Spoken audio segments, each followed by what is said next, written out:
जवाब दीजिएगा आप। बाहुबली का मतलब मुड़ी झुका के जीना नहीं ना। अगर शांत हैं तो फिर हमको न्योता कोई देगा तब तो हम लोग न्योता करेंगे ना। तो डब्लू जी अगर अपना 100% हम लोग देने आएंगे, बहन के लिए वोट मांगेंगे, ये 100% बात है। Thank you. इसके बारे में विशेष जानकारी देंगे कि और परिवार के जो हमारे दोनों बड़े गार्जियन हैं न्यायालय के प्रक्रिया के चलते हुए जेल में हैं, और मेरा सबसे पहले काम है कि अपने परिवार को खड़ा करना और सब मुड़ी झुका के जीना नहीं ना। अगर शांत हैं तो फिर हमको न्योता कोई देगा तब तो हम लोग न्योता करेंगे ना। तो डब्लू जी अगर बख्तियारपुर आगमन हुआ, क्या उद्देश्य था सर? कौनोई को एसबीआई ने अच्छे पोस्ट पे, डीजीएम के पोस्ट पे, जो उनका कार्यकाल देखते हुए बढ़िया पोस्ट पे उनको पदस्थान की है, उसमें एक छोटा सा कौनोई की तरफ से पार्टी था। हम लोग सभी लोग शुभकामना देने, उनको बधाई देने आए थे कि भगवान उनके ज़िंदगी में और उनको आगे बढ़ाए।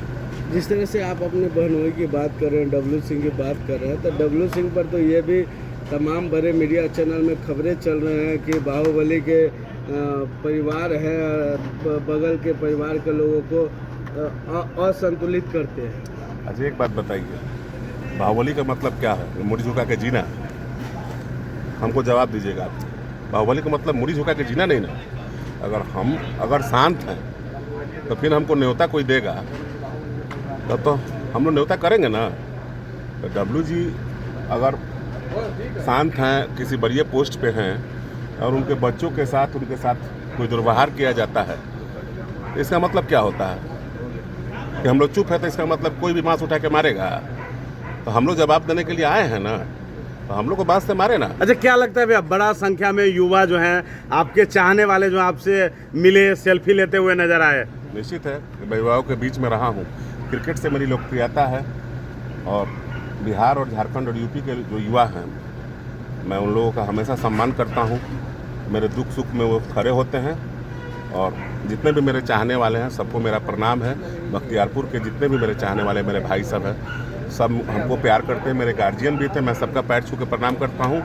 और मुझे यहाँ पर आके लगता है कि मैं अपने बहनोई, मेरी बहन यहीं पर रहती है, तो मैं जब भी मौका मिलेगा यहाँ आने के लिए तैयार हूँ। आपके बहनोई के बारे में ये भी बताया जाता है कि बख्तियारपुर विधानसभा नहीं, बाढ़ विधानसभा के प्रबल दावेदार है, लेकिन क्या चल रहा है सर अभी? क्या निश्चित है कि इसके बारे में आपको बहनोई विशेष जानकारी देंगे, लेकिन तो आगे भी बाढ़ पहुंचेंगे सर जल्द? अगर वो चुनाव लड़ेंगे तो अपना 100% हम लोग देने आएंगे, बहन के लिए वोट मांगेंगे, ये 100% बात है। Thank you. इसके बारे में विशेष जानकारी देंगे कि बहनोई बहन से पूछ लीजिएगा कि वो लोग चुनाव लड़ेगा कि नहीं, और निश्चित लड़ेंगे तो हम लोग रहेंगे साथ में। युवराज सुधीर, जैसे कि पूरे बिहार और पूरे भारत में जिस तरह से नामाकरण चल रहा है युवराज सुधीर का, तो क्या युवराज सुधीर जो है आने वाले विधानसभा चुनाव में, क्या आप युवराज सुधीर भी उम्मीदवार है क्या? जी हाँ।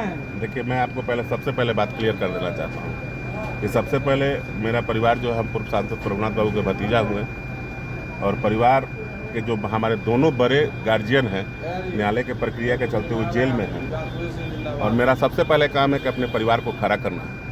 और खड़ा करने के लिए अगर मैं चुनाव भी नहीं लड़ता हूँ तो ये कोई बड़ी बात नहीं है। मेरे भाई और मेरे चाचा विधायक बनेंगे, हम लोग अपने परिवार को पहले मजबूत करेंगे, उसके बाद अपने बारे में। बख्तियारपुर के युवाओं ने एक बड़ी आमंत्रण दी है कि क्या युवराज सुधीर सिंह जो है, जो बख्तियारपुर के युवा बड़ी, क्योंकि देखा जाता है सोशल मीडिया पर कि युवराज सुधीर सिंह जो है कि क्रिकेटर और तमाम जो भी खिलाड़ी हैं उसको बहुत प्रोत्साहित करते हैं। बाढ़ में भी पहुंचे थे एनएस कॉलेज मैदान में सर। बाढ़ पहुंचे, बख्तियारपुर के भी युवाओं का मांग है। मैं पहले भी बता चुका हूँ कि क्रिकेट से ही मेरी पहचान है। अगर यहाँ के लोग मुझे बुलाते हैं तो ये मेरा सौभाग्य है, और जब भी मुझे न्योता मिलेगा मैं क्या युवराज सुधीर बख्तियारपुर पहुँचेंगे? 100% मुझे न्योता मिलेगा कमेटी की तरफ से, तो मुझे सौभाग्य है मेरा कि मैं युवाओं को सम्मानित करने का मौका मिलेगा। Thank you sir.